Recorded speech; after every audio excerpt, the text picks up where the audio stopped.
I'll give you my brand new car if that wreck runs. The challenge echoed across the dusty lot of Barrett's Classic Auto Salvage in Phoenix, Arizona, a sprawling 20-acre junkyard filled with automotive history in various stages of decay, where classic cars from the 1940s through 1980s sat waiting for restoration, parts donation, or final retirement to the crusher. The declaration came from a man named Gregory Ashton, 58 years old, wearing a custom Italian suit despite the 103-degree Arizona heat, Patek Philippe watch on his wrist, cologne expensive enough to smell from 10 feet away. He was standing next to his pride and joy, a brand new 2025 Mercedes-AMG GT 63S painted in Dizino selenite grey Magno with red leather interior, carbon fiber trim, and every option Mercedes offered. The car cost $198,000 before his additional $35,000 in dealer-installed upgrades, custom wheels, upgraded exhaust, tinted windows, paint protection film. This was Gregory's 7th Mercedes in 12 years, purchased the way wealthy people purchase cars, walked into the dealership, pointed at what he wanted, wrote a check, drove it home. He collected cars like most people collect coffee mugs, casually, without emotional attachment, replacing them when something newer caught his attention. The target of Gregory's challenge sat 30 feet away, partially hidden behind a row of stripped 1960s Chevrolets, a 1948 Ford F1 pickup truck that looked like it had been parked in the Arizona desert since Eisenhower was president and left to the mercy of sun, sand, and time. The paint, what remained of it, was faded turquoise with rust, consuming every panel like cancer eating through steel. Both headlights were missing, leaving empty sockets that looked like hollow eyes. The chrome grille was bent and pitted with corrosion. The windshield was cracked into a spiderweb pattern that made seeing through it nearly impossible. All 4 tires were flat, dry, rotted rubber that had melted into the rims. The bed was filled with decades of accumulated debris, tumbleweeds, beer cans, what might have been a bird's nest. The cab interior, visible through the cracked windshield, showed torn bench seat with springs exposed, dashboard cracked and warped, steering wheel wrapped in decomposing leather. This truck hadn't run in at least 30 years, probably longer. It was the kind of vehicle that salvage yards keep for parts, stripping useful components until the shell gets crushed. Nobody in their right mind would look at this 1948 Ford F1 and think, I can make this run. Nobody except the woman standing next to it, hands on hips, surveying the truck with the calm expression of someone mentally cataloging problems and calculating solutions. Her name was Victoria Hayes, 42 years old, owner and lead technician at Hayes Restoration and Performance in Phoenix, a shop specializing in bringing dead classic vehicles back to life through a combination of mechanical expertise, fabrication skills, and stubborn refusal to accept impossible as final. Victoria wore grease-stained coveralls, steel-toe boots, hair pulled back in a practical ponytail, no jewelry except a watch her grandfather had given her before he died, a man who taught her everything about engines, metalwork, and the philosophy that every problem has a solution if you're willing to work hard enough to find it. Victoria had arrived at Barrett's salvage yard an hour ago, called by the owner, who'd mentioned they had several pre-1950 Ford trucks waiting to be crushed unless someone wanted them. Victoria specialized in exactly this kind of rescue, vehicles everyone else had given up on, brought back to running condition through skill, parts fabrication, and creative problem-solving that didn't rely on limitless budgets. Gregory Ashton had been at the salvage yard for different reasons, looking for a vintage steering wheel for a 1967 Corvette. He was having resto modded by a shop in California, killing time wandering through the lot filming content for his Instagram, 145,000 followers, who enjoyed his lifestyle content about expensive cars, watches, and real estate investments. He'd spotted Victoria examining the 1948 Ford F1, had watched her for several minutes as she opened the hood, crawled underneath on a creeper she'd brought, inspected the engine bay with a flashlight. He'd found the whole scene amusing. This woman seriously evaluating a truck that was obviously beyond salvation, and had started filming, narrating to his phone about delusional people who think they're mechanics.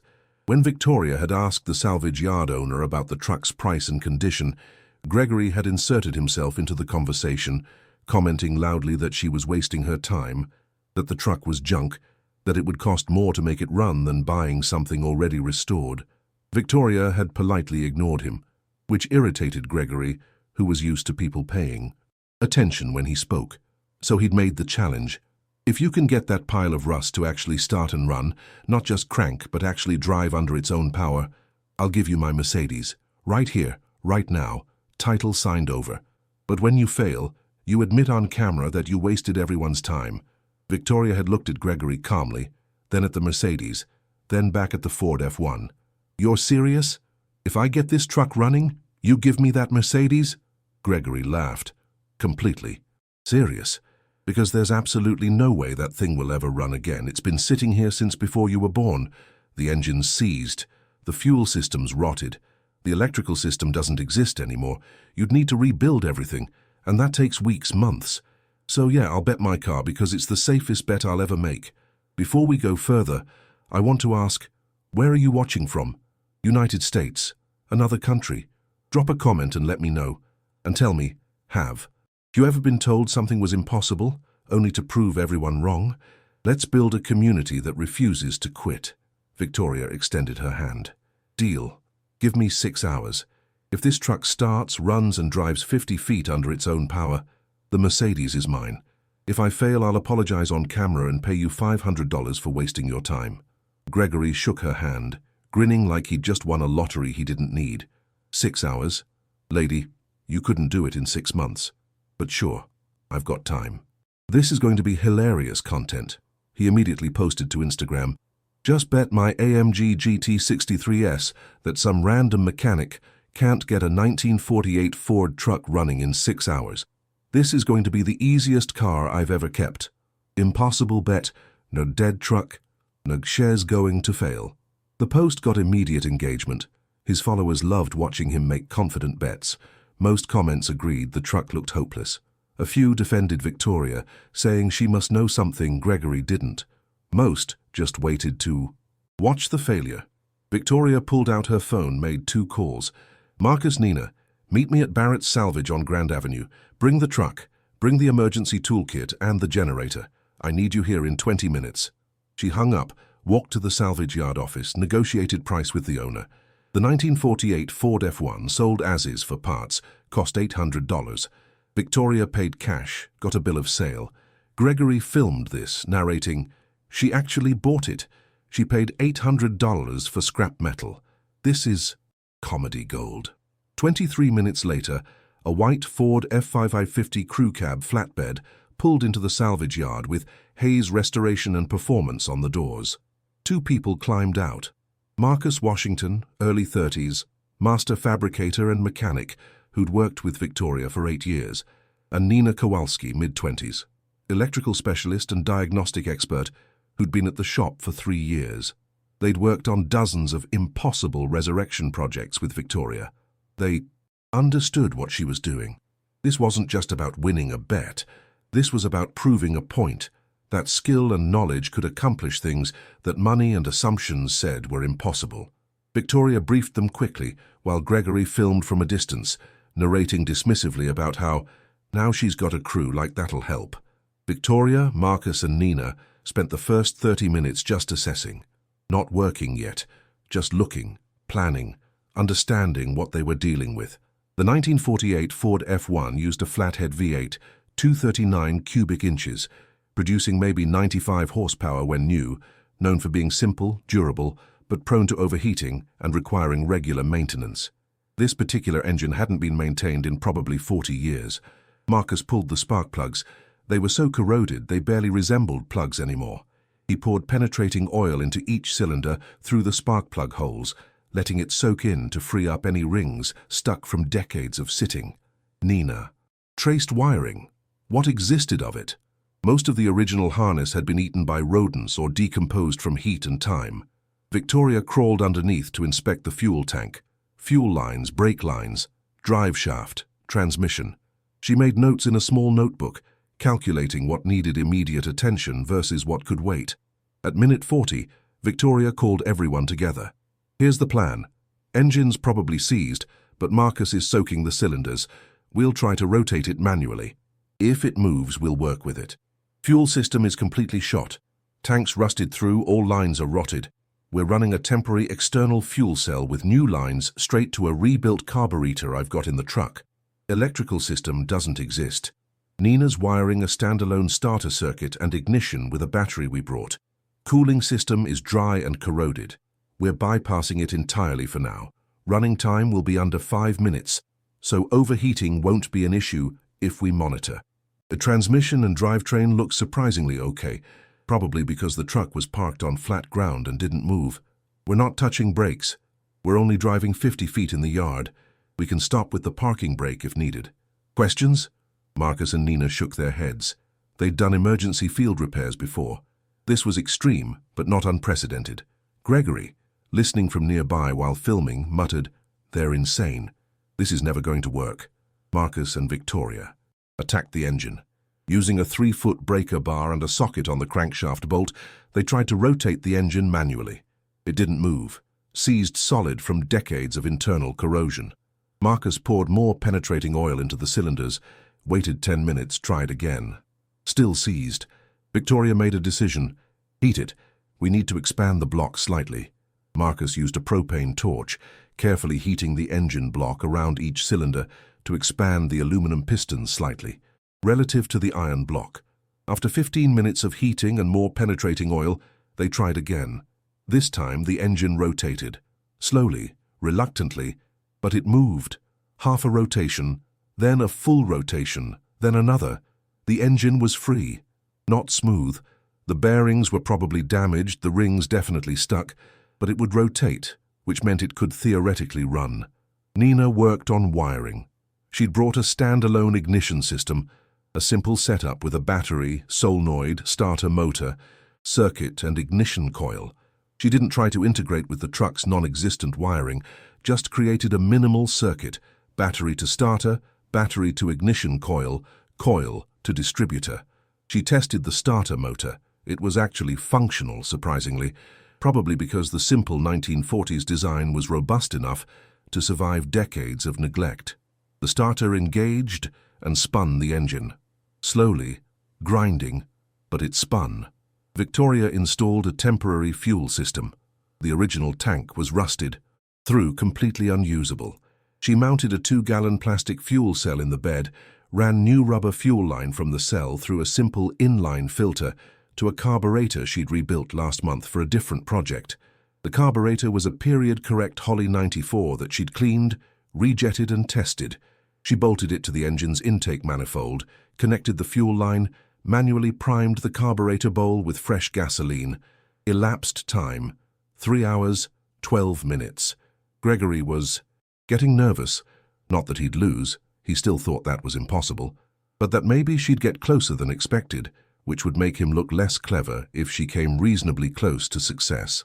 Victoria addressed the cooling system next.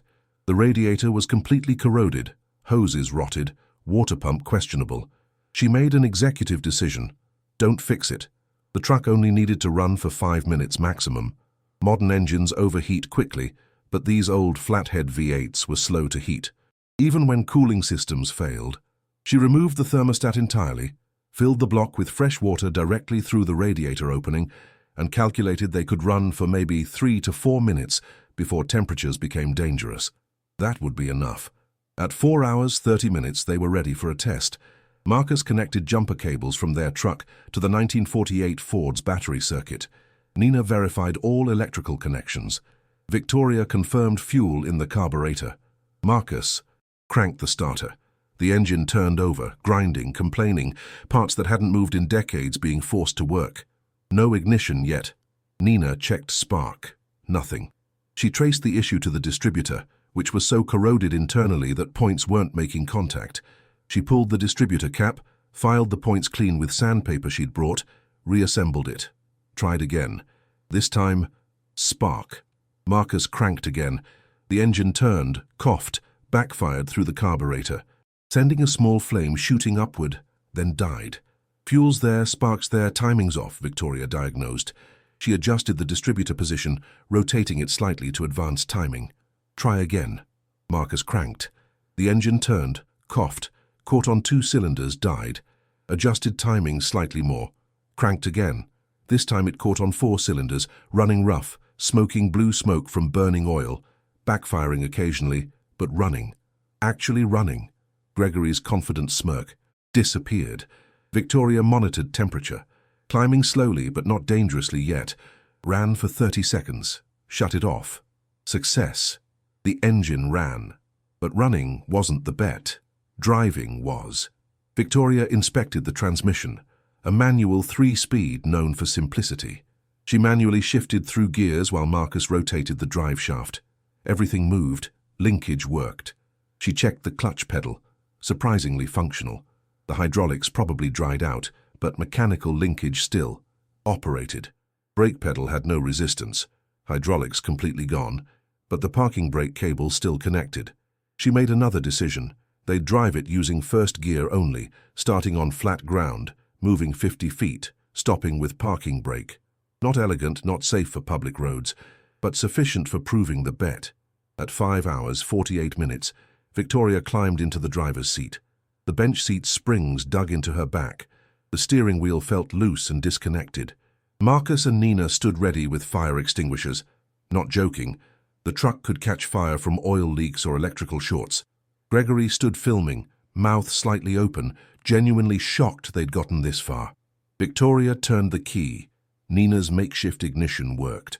Marcus cranked the external starter they'd rigged. The engine caught, ran rough, settled into an uneven idle that sounded like mechanical chaos barely contained.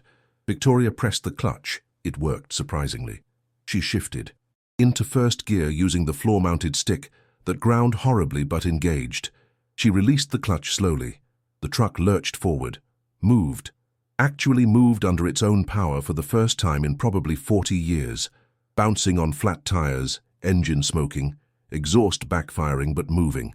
Victoria drove it 20 feet, 30 feet, 40 feet, 50 feet, stopped, shut off the engine, climbed out, looked at Gregory.